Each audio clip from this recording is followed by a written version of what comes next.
안녕하세요. 요즘 정치에 관해서 영상을 올리다 보니까 말해놓고 후회되는 점도 좀 굉장히 많습니다. 정치 현상이기 때문에. 정치 현상은 현실하고도 좀 차이가 있고 팩트, 진리하고도 좀 거리가 멀고 그다음 우리가 생각하는 이상하고도 좀 차이가 있기 때문에 어떻게 보면 가장 개변과 선동선점이 난무하는 공간인 것 같습니다. 예전에는 이런 것이 잘 드러나지 않았지만 지금은 이제 민주주의가 우리나라도 실현된 지가 굉장히 오래됐습니다. 뭐 정식으로 민주주의가 됐다 그러면 87년 이후에 됐다고 봐야 되겠죠. 직접 선거를 통하여 이렇게 된 이후. 그러다 보니까 이제 점점 이전 투라든가 정치에서 이면에 있던 어떻게 보면 추악한 모습들이 공개적으로 지금 드러나고 있습니다. 그래서 그것은 발전을 위한 과정이고 더욱더 악랄한 이야기들이 왔다 갔다 하면서 이래 정화가 될 겁니다. 이게 그 다음에 또 내부 갈등도 이게 어떻게 보면 이런 것들이 당내 민주주의입니다.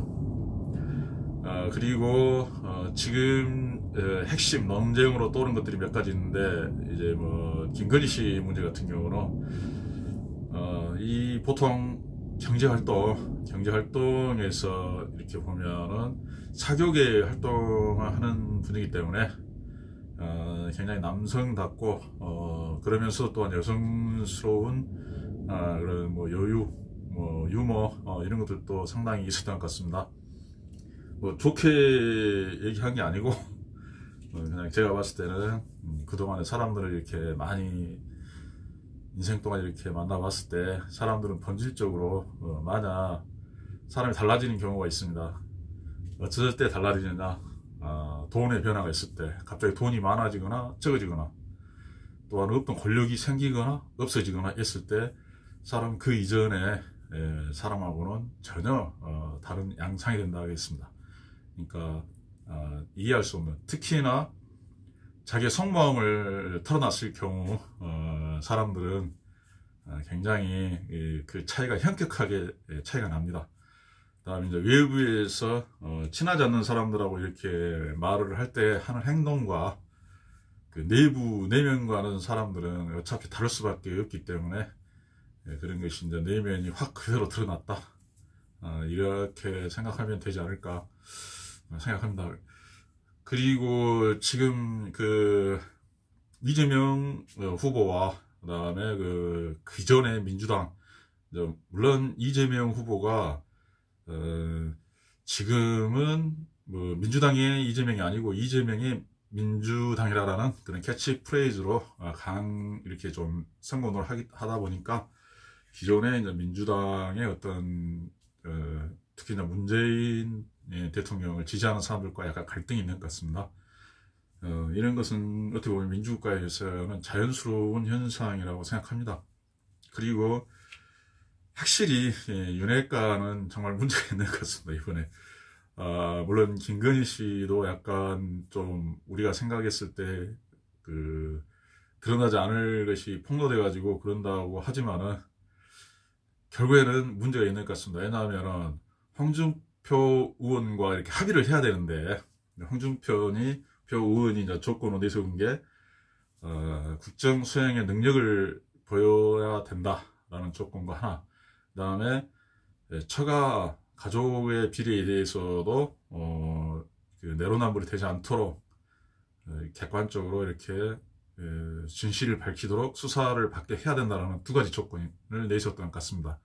그다음에 공천 문제 같은 경우는 이거는 그냥 자기 내부에서 하는 얘기들인 것 같습니다. 공천 문제에 대해서 자기들끼리도 절차를 어떻게 할 것이며 이런 과정들을 또 합의해야 되기 때문에 그런 말을 했는데, 마치 공천 문제가 어떤 홍준표 의원이 선대위에 참여하면서 제시한 조건의 어떤 중요한 부분인 것처럼 공천권을 가지고 다투는 아전투구하는 이러한 모습들, 참 부끄러운 모습입니다. 그것을 폭로할 필요 없이 내부에서 충분히 조율하고 화합을 해야 되는데 이 또한 민주주의화되어 가는 과정이라 하겠습니다. 국민의힘의 기존 세력들의 적나라한 모습을 볼 수 있기 때문입니다.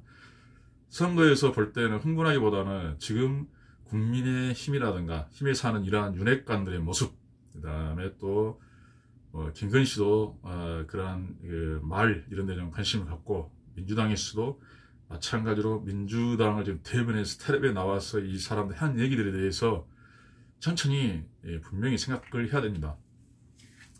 다음에 이제 서울의 소리, 서울의 소리 같은 경우는 이제 본인들이 얘기하듯이 분명히 공정한 방송이 아니고 편파 방송이라는 것을 본인들이 얘기를 하고 있습니다.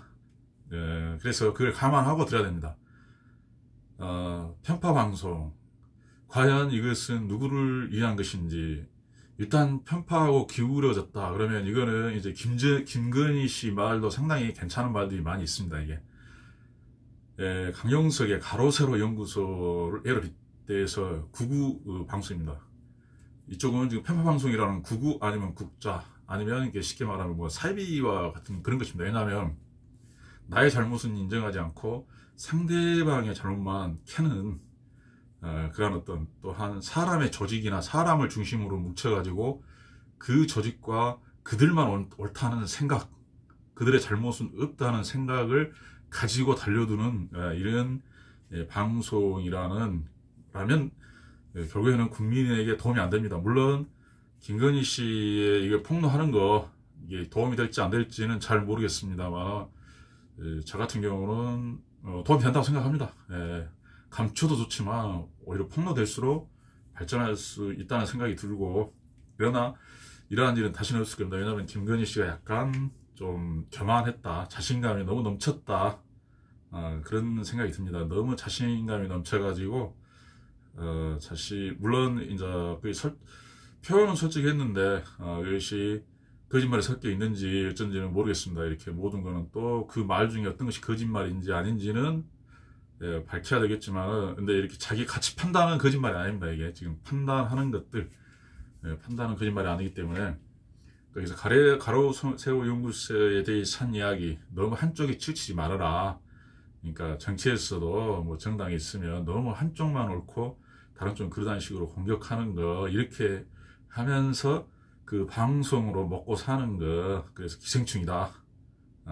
국민의 유익을 하지 않고 자신들의 정파나 자신들만의 이익을 위하는 그런 방송이다라고 이렇게 얘기했고, 그래서 혐오스럽다라는 표현을 했습니다. 그럼 맞는 얘기죠. 전체 국민을 위해야지 특정 정당이라든가 사람을 위해서 이렇게 집요하게 물고 늘어지고 그러는 거는 긍정적인 면도 있지만은 혐오스럽긴 합니다. 이게 진짜 정말 그래요. 보면 그렇지 않습니까? 마찬가지로 서울의 소리도 마찬가지로 우리도 가로세로 연구소와 같은 편파적인 방송이다라고 본인들이 이야기를 하고 있습니다. 그래서 김건희 씨에 대해서 우리는 그 내면을 폭로해서 뭔가 그 사람들의 선거에 악영향을 주려는 국민의힘의 어떤 그런 걸 탄핵하려는 그러한 의도가 있었다고 스스로 이렇게 말을 하고 있습니다. 그래서 참 그런 방송을 보게 되면 또 그 방송, 가로세로 연구소라든가 아니면 서울의 소리의 방송을 듣고 거기에 올인하는 사람들 있죠. 일명 빠돌이. 참 이런 사람들 때문에 좀 법적인 민주화는 이루어졌음에도 어떤 정치적인 민주화나 사회적인 민주화가 이렇게 영원합니다. 정신 속에, 마음 속에. 그래서 이제 그러한 것들을 우리가 민주주의 헌법 우리가 가진 게 아니지 않습니까? 물론 선거 방법에서는 차이가 있었지만 이러한 헌법이 어떻게 보면은 서구의 헌법이 강제적으로 미군정에 의해서 실시되다 보니까 그렇게 된 것 같습니다. 물론 노스코리아도 마찬가지입니다. 소련에 의해서 공산주의가 이렇게 형성이 됐다. 어떻게 보면 양쪽 다 자발적인 이런 게 아니고 국제 어떤 정치 질서의 과정에서 강제적으로 체제를 강요받았다. 그래서 그렇지만 이제 그게 벌써 한 70년 이렇게 흘러버렸지 않습니까?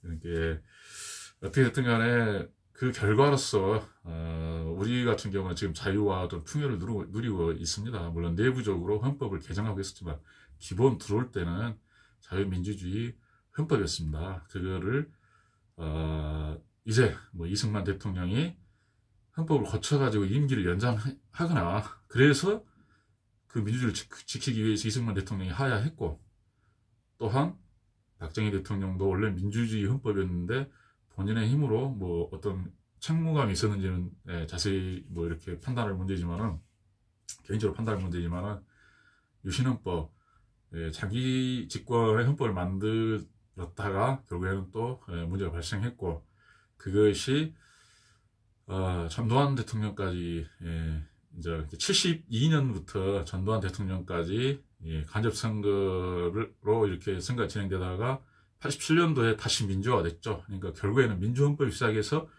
두 번의 이승만 대통령 때와 박정희 대통령 때의 어떤 장기 집권의 연장을 하려다 실패하면서 다시 회복이 됐기 때문에 우리는 처음부터 민주주의 헌법을 가지고 있었던 것입니다. 또한 이런 외교 관계에서도 미국이라는 나라도 그러한 어떤 민주적인 그런 정권이 들어서고 그거를 지지했었습니다. 그건 맞지 않습니까?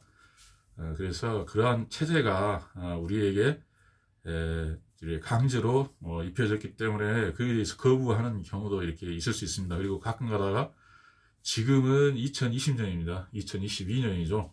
근데 마치 2차 대전을 예로 들어서 우리가 지금 1945년, 1930년, 뭐 19년, 1919년, 20년 뭐 이런 시대의 사고방식으로 돌아가서 생각을 해야 된다라고 그걸 이슈로 내세워서 정치 바탕으로 삼으려는 사람인데 그건 잘못된 겁니다.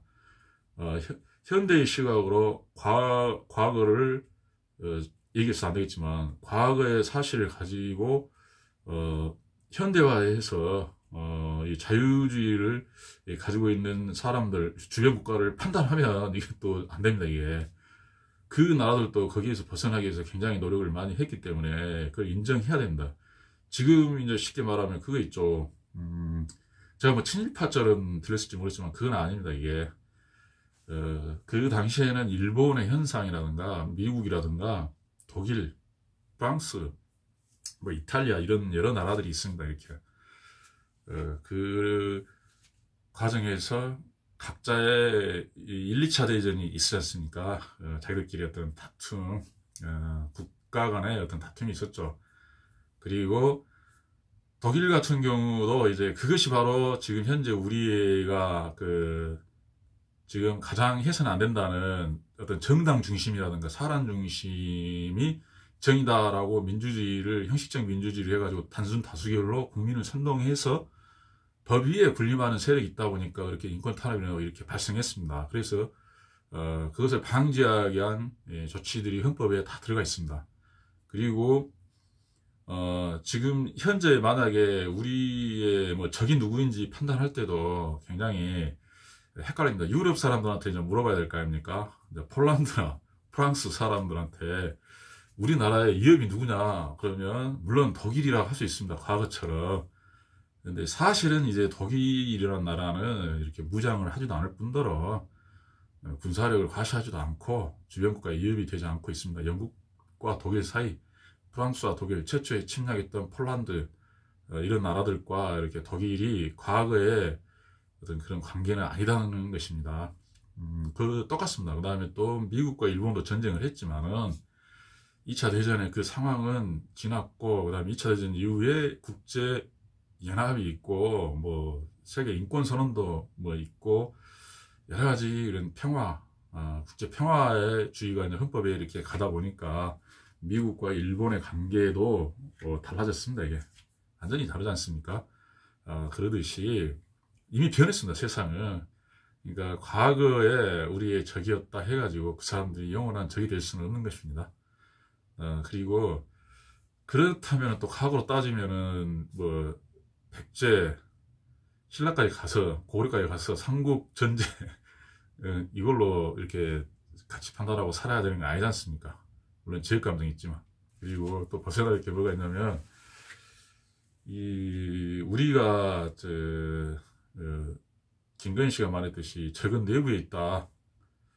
내부에 적이 있어야만 민주주의가 발전합니다. 왜냐하면 나를 비판하는 세력이 내 내부에 있어야 되고, 또한 나를 지지하는 사람들이 잘못하면 그 사람들이 내부의 적입니다. 네, 나에 대해서, 국민에 대해서 해를 끼치게 되는 거죠. 물론 저는 혼자이기 때문에 그런 걱정은 없습니다만, 내부의 그런 잘못된 점들을 척결을 해야 됩니다. 네. 외부의 적을 없애기 위해서는. 그리고 적 관념도 이게 달라졌습니다. 이게 적의 개념이, 과거에는 적이 없으면 세상이 좋을 것처럼 생각하지만 그렇지 않습니다. 항상 적이 있어야 사회가 건전해지고 비판이 있어야만 되기 때문에, 어떤 정치적 자유라든가 종교의 폐해가 많음에도 불구하고 종교의 자유라든가 이런 걸 인정해 주는 것입니다.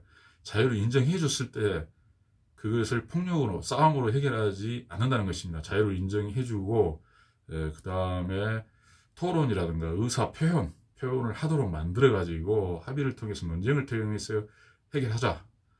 그러한 것들. 그 다음에 그 해결할 때 전체 국민의 관점에서 이렇게 해결하자, 공개되고 표현되게 이렇게 만들자라는 것입니다. 근데 아직도 이제 이런 게 원활치 않은 부분들이 좀 있고, 일부 정치 세력이나 힘센 사람들, 뭐 이런 사람들이 자기가 조금이라도 좀 알게 되면은 조직을 만들어 가지고 거기에 따라오는 복종하는 사람들을 이용해서 개변을 들어놓고, 팩트와 멀어진 이런 내로남불이라든가, 자신들은 완전 완벽하다라는 생각, 상대방은 잘못했고 우리는 잘했다라는 어떤 이런 교만, 내부의 적을 척결하지 못하는 이러한 그런 행위들을 자행하는데, 그게 보통 사위라고 이렇게 얘기하거든요.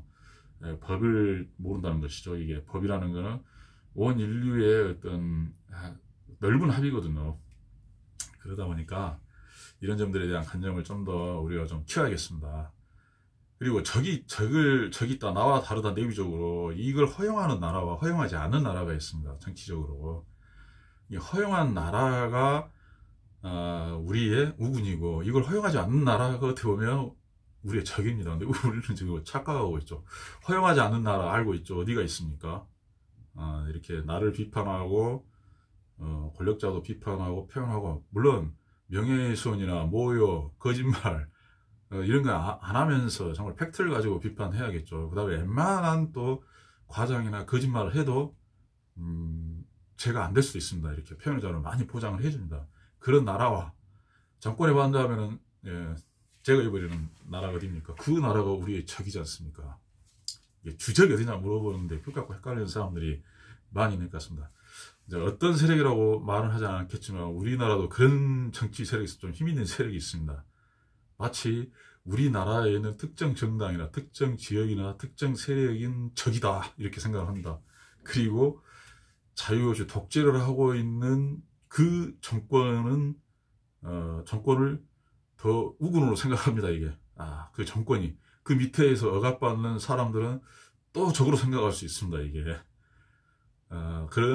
약간 그런 경향이 있습니다. 이게 전체로 보지 않고, 그 다음에 어떤 자유라든가 토론이라든가, 토론 자유라든가, 뭐 정치적 억압도라든가, 그 다음에 뭐 처벌 문제, 이런 걸 생각하지 않고, 그 다음에 우리가 그렇게 임기제를 쟁취하기 위해서, 직접 선거와 임기제를 쟁취하기 위해서 민주화 운동을 했는데, 장기 집권하고 영속적인 집권을 하려는 사람들을 더 우군으로 적으로 생각하지 않으려는 사람도 있습니다. 물론 꼭 우리가 적으로 생각해야 되는 건 아닙니다. 이게 그렇지만 이제 그 사람들이 만약에 자기들의 어떤 자유를 억압하는 체제를 우리에게 강요한다거나 공작을 하려고 하면 그건 적입니다.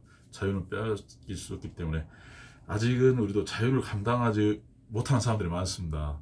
차라리 자유가 없이 저것이 옳다, 나는 판단하기가 좀 힘들고, 그렇기 때문에, 그래서 나는 차라리 어떤 사람이나 정당에게 복종하고 싶다. 지금 독재에 복종하고 싶은 속성을 가진 사람들도 굉장히 많습니다. 역시 정교에서는 이단 사이비 교주를 숭배하는 현상이 나타납니다. 그리고 인생에서 감당을 할 수 없기 때문에 지금 이슈화되는 무당이라든가 점이라든가 점성술에 의존하는 경우가 이렇게 생기는 것입니다. 자기의 인내력과 그다음에 어떤 환란이나 고통을 이기려고 하려는 노력은 하지 않는다는 것입니다. 그때도 항상 우리가 생각할 거는 깨달아야 된다. 이렇게 물론 많은 사람들의 이야기를 속에서 그 숨겨져 있는 것들을, 감춰져 있는 것들을 찾아내 가지고 깨달아야 되는 게 있습니다. 그래서 법칙이라든가 경전을 깨달아야 된다는 것이지, 그래서 경전을 깨달아서 어떤 그런 말씀이라고 그러지 않습니까? 그런 법을 내가 알고 이 세상에서 실천해야지, 예, 뭐 특정 교주, 그 교주를 따르는 사람들의 조직, 교파에 충성해가지고 질리고 세상에 무슨 큰일이 일어날 거라고, 변동이 일어날 거라고 생각하면서 나의 모든 걸, 나의 몸과 영혼과 모든 걸 팔아버리는 이러한 현상들이 일어나면 그게 사회가 힘들어집니다. 그런 사람들이 많아지면 그것을 사입이라 합니다. 짐승경배자라고 하는 것입니다. 과거의 샤머짐처럼 개나 돼지를 숭배한 것과 같습니다. 호랑이나 곰이나 미렁곰탱이나 사람 잡아먹는 호랑이나, 그 다음에 개, 돼지는 유익한 동물들인데, 사이비 교주가 유익하죠. 왜냐하면 개, 돼지는 잡아먹죠. 지금 개 잡아먹으면 큰일 나지 않습니까? 개는 존중받고 많이 좋아졌습니다. 그렇지만 과거에 2000년대에 표현했던 개나 돼지와 같다 라고 이렇게 얘기를 합니다. 짐승 경배자들이죠. 이제 짐승의 아들이라고 그러죠. 이렇게 정신이 그런 것들을, 그러니까 정치에서도 이런 부분들을 우리가 넓게 생각하면서 이 세상이 좀 더 달라졌으면 하는 생각이 듭니다. 그리고 이익을 추구해야 된다고 얘기했을 때도, 자기 이익을 버려야 한다고 얘기했을 때도, 저렇게 어떤 사회에 해악이 되는 사람들의 추정에서 그 사람들한테 나의 이익을 바치는 거, 정치 선동에 넘어가는 거, 그 다음에 거짓 교리에 넘어가는 것에 대해서 나의 이익을 찾지 못한다라고 말을 한 것입니다. 그런데 이익을 찾는다 해가지고 지금 자기 권력과 자기 이익을 찾기 위해서 이전 투구하는 이 정치 세력들과 그 주변 사람들을 얘기하는 거 아닙니다. 그거는 개인의 이익이죠.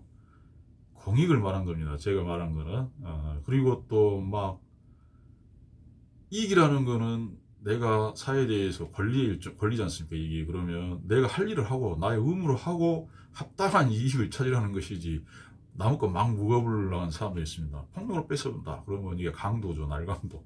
죽여불고 뺏어 먹어본다 그러면 살인 강도죠. 몰래 먹어본다 이건 절도. 거짓말 찾고 먹어보면 사기. 네, 그러지 않습니까?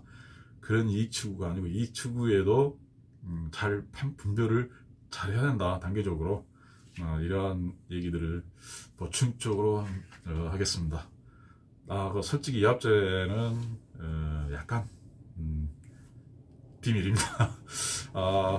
그래도 오늘은 좀 코로나 주사 맞아가지고 어제 맞고 그냥 방금까지 오후 지금 한 5시가 돼가는 것 같은데 계속 누워있다 보니까 상당히 힘듭니다. 특별히 어디 아프진 않지만 다행히 팔도 이렇게 많이 아프지 않아서 다행입니다. 이합전에 팔이 아팠는데 이번엔 좀 괜찮을 것 같습니다. 몸도 뭐 특별히 아프지 않고 약간 뭐라고 하죠? 피곤하고 뭔가 묵직하고 막 그렇습니다. 그래서 조심해야 되기 때문에 운동이나 이런 걸 하지 않도록 해야겠죠. 올 한 해는 이제 목표가, 개인적 목표, 운동을 해서 그냥 몸을 만들자. 다리 재활을 하려다가 또 왼쪽 아킬레스건 수술을 해가지고 재활 너무 오랫동안 방치했었는데, 달리기 좀 하다가 오른쪽 뒤꿈치가 너무 아파가지고 또 거의 한 몇 개월을 계속 아파가지고 잘 걷지도 못하고 해가지고 또 이렇게 운동을 좀 등한시했습니다. 이게 정말 조심해야겠습니다. 이게 약간 좀 괜찮다 싶어가지고 좀 발을 좀 이렇게 회전을 했더니 한 번은 딱 이게 뭐죠? 햄스트링 이쪽이 해갖고 깜짝 놀랬고, 또 뒤쪽 무릎 이쪽으로 해가지고 이제 달리는 지금 뭐라 하죠? 효율이 아니라 충격이 안 가고 살살살 한 몇 년 동안 살살살 하면서 균형을 잡고 전체 달리기에 필요한 근육들을 형성하고 나이가 있기 때문에 굉장히 조심하겠습니다. 별로 무리하지 않고 살살 했는데도 이게 좀 너무 오랫동안 달리기 안 하다가 하니까 이게 좀 누적되면 부상의 위험이 상당히 있는 것 같습니다. 굉장히 조심하고 천천히 뛸에도 불구하고 그런 현상이 발생했었던 것 같습니다. 그래서 이제는 이게 자세가 문제가 아니라 살살살 충격 안 되게, 또 걸으면 너무 운동이 안 다고 재미가 없기 때문에 아주 살살살 뛰는 쪽으로 이제 마음을 바꿨습니다. 남들 보기에는 이상할지 모르겠지만은 무조건 안전하게 한 몇 년 동안 운동을 해가지고 조금씩 균형과 이런 걸 잡아가도록 해야겠습니다. 네, 감사합니다.